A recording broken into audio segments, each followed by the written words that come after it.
Bismillahirrahmanirrahim. Bismillahi kelawan nyebut asmane Gusti Allah Ar-Rahmani dat kang welas asih ing dalem donya lan akhirat, Ar-Rahim dat kang welas asih ing dalem akhirat tok.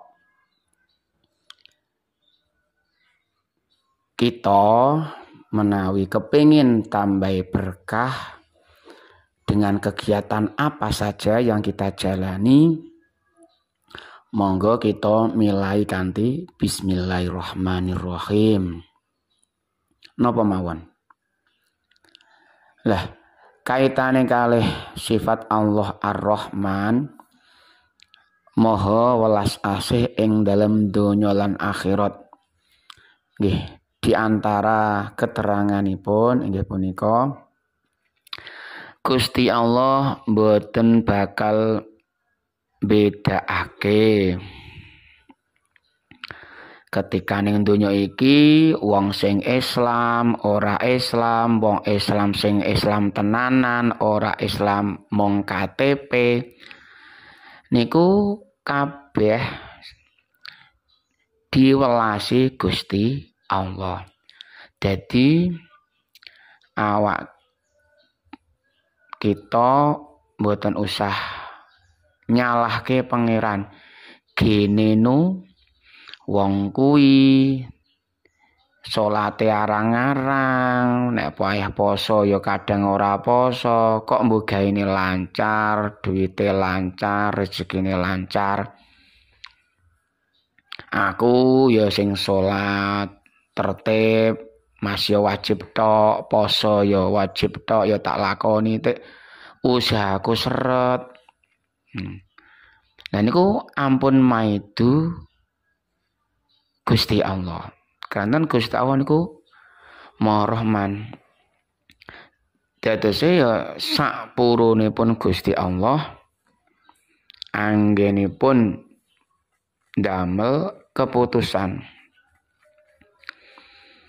Lah mangke nek empun wayahe Ar-Rahim ning akhirat bakal Allah mraktekke welas asih ing akhirat tok. Lah ku kanggo awak dhewe sing wong Islam sing taate tenanan karo ora patek taat utawa wong sing ora Islam. Lah niku mangke bakal merasakan keadilan Gusti Allah. Karena nek jeneng donya iki Gusti Allah iku pangerane sapa wae, ora pangerane wong Islam tok. Ora pangerane wong Islam sing taat tok.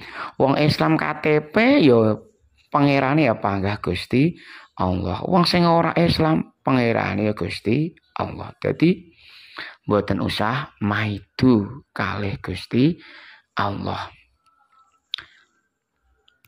Laqad ja'akum rasulun min anfusikum azizun 'alaihi ma anittum harisun 'alaikum bil mu'minina raufur rahim.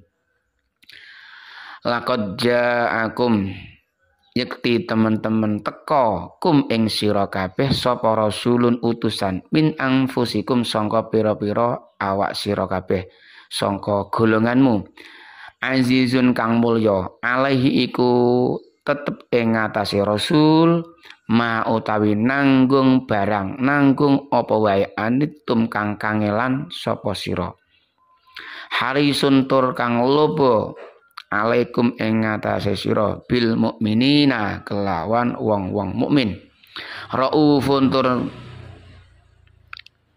banget welase, rahimun tur nggih banget welas asih.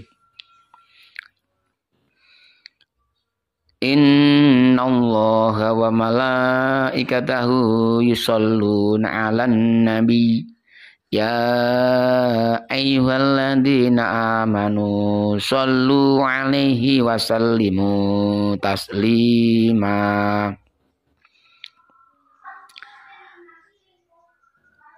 Gusti Allah punika kalih malaikate padha paring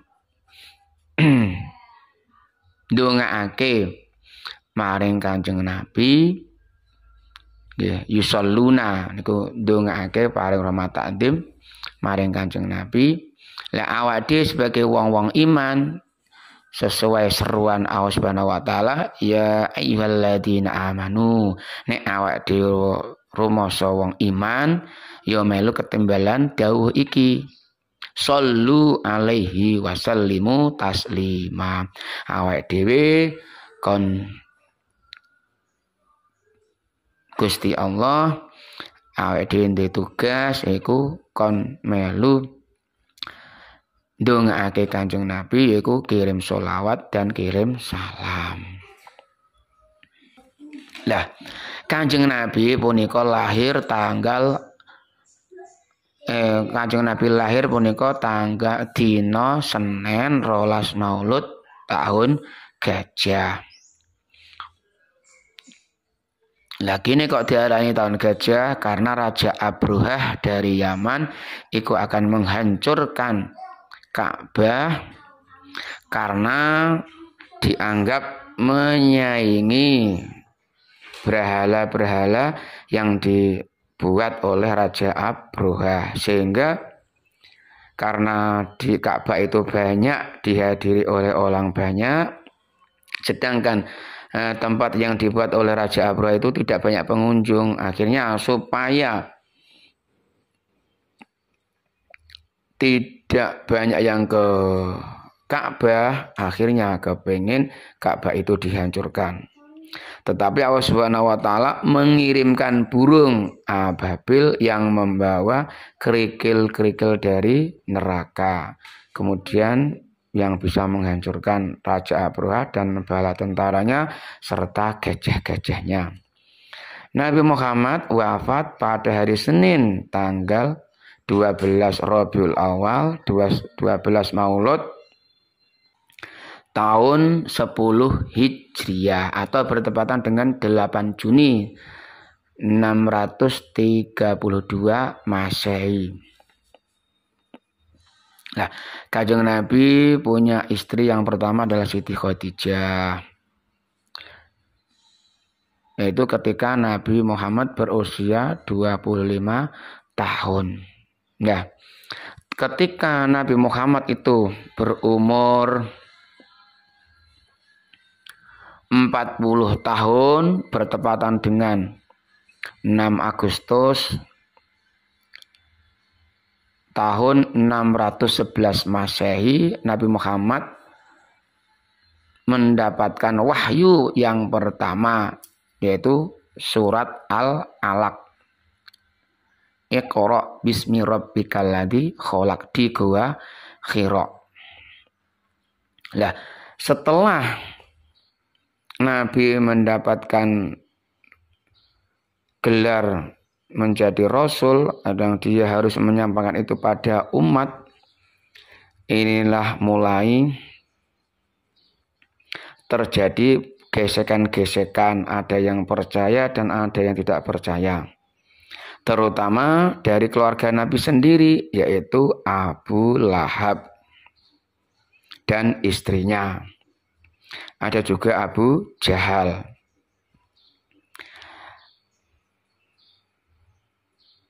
Inilah yang saya maksud ketika ada sumur diambil airnya maka akan ada yang namanya peceren.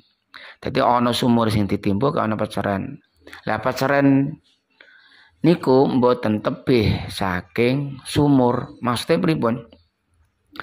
Ketika ada orang yang mempunyai nilai manfaat, ya ada orang-orang yang ya tidak cocok dengannya. Lah orang-orang itu ya dari keluarga sendiri, dari teman sendiri, pokoknya dari orang-orang terdekat. Ya, karena ada sumur ditimba terus mestine ana peceren. Lah peceren iku ora ado sangka sumur. Lah niki ya bisa kita pelajari bahwa dari kita apapun yang kita lakukan ketika kita mempunyai keistimewaan dalam arti bila itu dianggap oleh orang lain sebagai istimewa, mungkin kita punya penghasilan atau mungkin kita punya karya yang itu bernilai manfaat, entah itu bermanfaat secara keilmuan atau secara ekonomi, pasti akan ada orang-orang yang mempermasalahkan itu. Nah, orang-orang itu ya dari keluarga, dari teman, dari tetangga. Karena itu juga sesuai dengan hadis Nabi Muhammad, kullun di nikmatin mahsudun. Setiap orang yang mendapat kenikmatan pasti ada orang yang mempermasalahkannya, membencinya, menghasutnya. Ya, akhirnya karena perjuangan Nabi Muhammad selama kurang lebih 13 tahun, dari umur 40 sampai umur 53 tahun dia berjuang menyebarkan agama Islam di Mekah karena banyak sekali pertentangan, sehingga akhirnya pada saat Nabi Muhammad usia 53 tahun, akhirnya Nabi hijrah ke Madinah yang tadinya bernama Yasrib. Nah, ketika Nabi Muhammad ini hijrah ke Madinah, ini juga perintah dari Allah Subhanahu wa Ta'ala. Ya, proses-proses hijrahnya diantaranya supaya karena rumah dari Nabi Muhammad itu dikepung oleh para orang-orang Quraisy. Nabi Muhammad ini untuk supaya bisa keluar tidak diketahui oleh orang-orang Quraisy yang menjaga rumahnya agar Nabi Muhammad tidak kabur. Nabi Muhammad mengamalkan ayat 9 dari surat Yasin, yaitu waj'alna min baini aydihim saddaw wa min khalfihim saddan faghshaynahum fahum la yubsirun. Itu Nabi dibaca istilahnya ditamel wiridan, kemudian dia mengambil pasir, kemudian pasir ini ditabur-taburkan di dekat orang-orang yang menjaga Nabi supaya Nabi tidak keluar karena Nabi mau dibunuh. Nah, inilah salah satu mungkin kalau orang di Jawa mungkin sering atau mencari bantuan kepada orang pinter, pada Pak Yai misalnya, minta bantuan, Anda punya masalah ini itu, kemudian bacakan ayat ini, bacakan ayat ini. Ini sudah Nabi praktekkan dulu, jadi sudah Nabi praktekkan. Jadi ada ayat Al-Quran yang ketika ada masalah ini baca ayat ini, ketika ada permasalahan yang begitu baca ayat itu. Nah, ini seperti juga mungkin yang sekarang sudah sering terjadi, ketika ada masalah kita mungkin ya sowan ke kiai siapa, kita cerita permasalahan kita, akhirnya diberi amalan-amalan oleh Pak Yai tersebut. Kemudian ketika tiba di Yasrib tadi yang akhirnya menjadi kota Madinah, beliau ditawari oleh pemuka Yasrib, diminta untuk tinggal di suatu tempat di pemuka itu, tapi Nabi Muhammad tidak mau, akhirnya berjalan lagi sesuai dengan ontanya. Lah, onta ini ternyata setelah berjalan berhenti di tempat penjemuran kurma dari anak yatim yang kembar, yaitu Sahal dan Suhel.